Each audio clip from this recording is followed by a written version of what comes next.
Have you guys ever seen the movie 12 Rounds with John Cena? Well, that's how many rounds it took for that shootout to end. And yeah, the Canadians lost in a shootout, and they lost after having two-goal leads in this game. So yeah, let's talk about this game. Let's talk about it quickly, briefly, in one take, and hopefully entertain you guys enough. Hope you enjoyed the thumbnail. I try to have some fun once in a while. I don't know, man.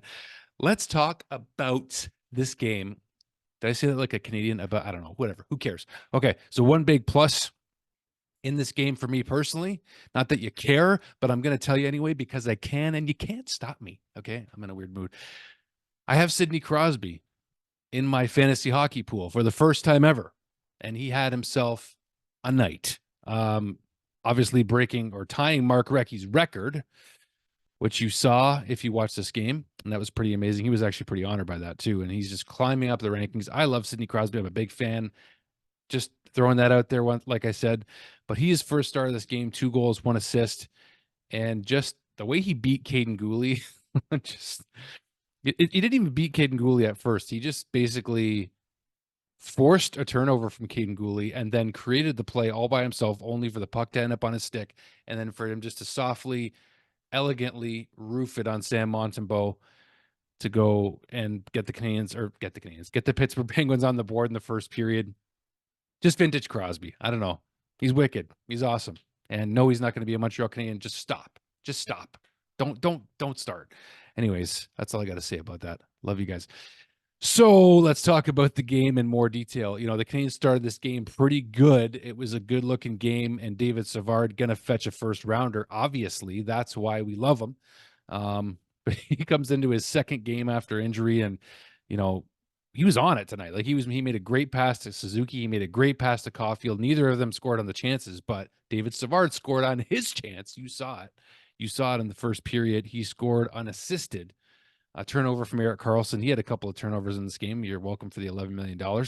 But per season, however amount Pittsburgh's actually paying on that salary cap hit, I don't know. I don't have it in front of me. Whatever. So, and then, you know, after the David Savard goal, Jaden Struble gets his first goal at the Bell Center. He's living a dream. He's loving it.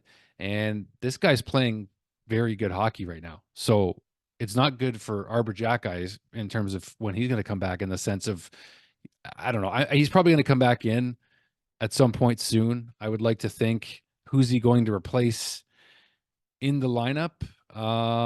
I really need to pull up the lineup right now because I'm drawing a blank. But the point is, let me just say, the point is Jaden Struble's playing excellent. That was his second goal of the season, his second in 3 games. And he just makes good reads and just takes advantage of his opportunities. Like, he scored both of his goals because he jumped up in the rush at the right time. And Ullinen and Pizzetta get assists on that goal, by the way. But he's just playing smart, composed hockey and making good plays, making good passes.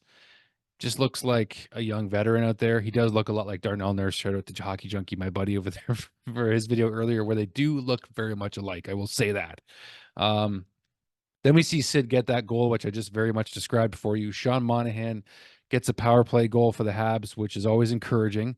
But again, the Habs power play goes 1 for 4. Still not good enough. Once we get to the overtime, we'll get there in a second. But you get to the second period, and Jake Gensel and Sidney Crosby getting 2 power play goals on a soft. I still feel like it was a soft Colin Slavkovsky, but the more you look at it, and I was talking to Mark Dumont about this on Twitter, it was a bit of a lazy play. Slavkovsky stops skating, and then he puts his stick out and takes the 2-minute hook. It's a soft hook, but it's still a hook, I guess. You can't impede the player's ability to keep going, I guess, with more forward momentum if you try to stop him. I don't even know. I don't even want to try to go and describe that any more further, but I did feel like it was a soft call. Either way, it's a penalty. The Canadians get a too many men on the ice penalty, and this is what happens, right? This is what happens. They get the Pittsburgh Penguins were struggling themselves on their power play, and they fixed their problems pretty quickly. So no scoring in the third period after that. And then Evgeny Malkin takes a trip in overtime. He loses his mind. He's really upset about it. The Canadians have plenty of great opportunities on a 4-on-3. They cannot convert. Cole Caulfield, I felt like, should have made a pass on one of the plays where he shot it in overtime, and he did have a lot of shots and opportunities in this game, but still couldn't bury it. Same with Josh Anderson. How many more opportunities does Josh have to get and continue to miss the net or just not be able to bury it? It's got to be tough. It's got to be tough right now for that guy, for both of them. right? It's got to be tough for both of them. There's no question about it. And, like, um, it was just interesting that we got a point out of this game, but these teams were very evenly matched. And in this game specifically, though, Martin St. Louis said in his post game that the Canadiens had full control of the game, and they let Pittsburgh get back in it, and then that's the results you end up with. It's pretty sad though when Nick Suzuki, Cole Caulfield both score in the shootout. They're two of your first three shooters, and you still lose. You get to the shootout and you take care of business. And Cole was struggling in the shootout. And he scored in his last two shootout attempts, and they still lose. They still lose. And it was funny in the shootout because so many guys that don't normally shoot were getting a chance to shoot, and the fans were getting on their feet, excited for the opportunity for.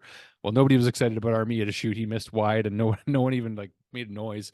No one was excited about Dvorak. He actually ran into the goaltender Nedeljkovic, former Niagara Ice Dog, I mentioned in the pregame, and actually it was incidental, like his knee came up and hit him, but Nedeljkovic stayed in the game and ended up winning it for Pittsburgh.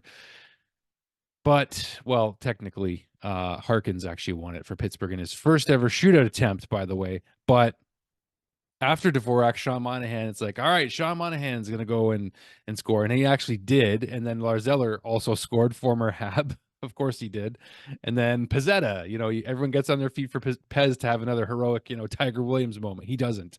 And then Brendan Gallagher, everyone gets on their feet for Gallagher because he literally never shoots in the shootout and he misses. And then Josh Anderson, my goodness, like, he badly wanted to score. He misses. So it was just like a roller coaster, man. That 12 rounds references John Cena all the way. There's two movies called 12 rounds. There's a pug in it too, by the way. But you know what? Positive signs from this game. Jayden Struble is a big one for me. I definitely love what I'm seeing from him. Just encouraged by his play game to game. He just seems to be getting better. He's loving being in Montreal and just has that fresh, new guy energy, just happy to be in Montreal in the Bell Center, just soaking it all in. So that being said, I kind of mentioned about who do you take out of the lineup once Arbor Jack does come back. And David Savard is not going to be coming out of the lineup. He's going to be, being showcased for quite a while here for trade bait for the Canadiens. You're not taking Mike Matheson out. You're not taking Caden Gooley out, despite his struggles lately. Justin Barron, I mean, he has his up and downs sometimes, but he's been playing pretty decently also. So, like, really, who do you take out of the lineup for Arbor Jacka? That's definitely not an easy question to answer.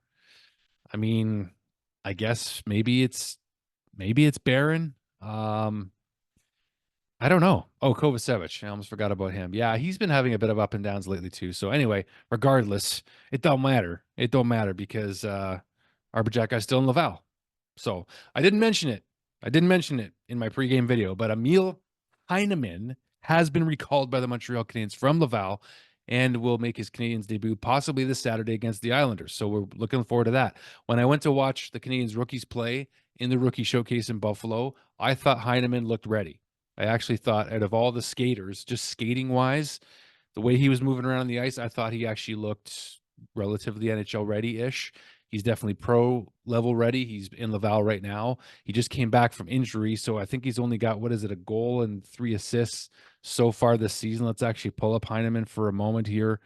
Emil Heineman. I already have his name typed in here for you guys.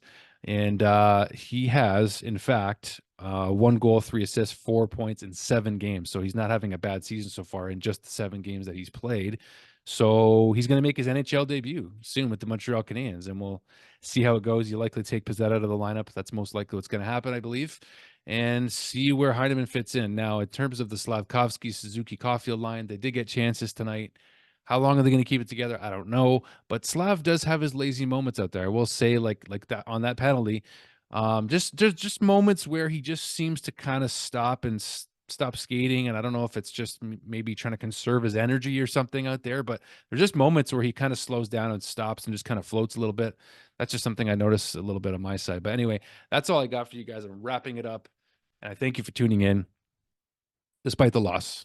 it was a fun game to watch overall, except for the disappointing loss in 12 rounds of the shootout. My gosh, my PVR stopped recording. I had to go watch YouTube for the end of it, and there were so many shooters to go still.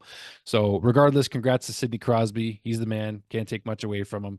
Nedeljkovic makes 39 saves for a 929 save percentage. Sam Montembeault, he still made 27 saves, had a 900 save percentage even.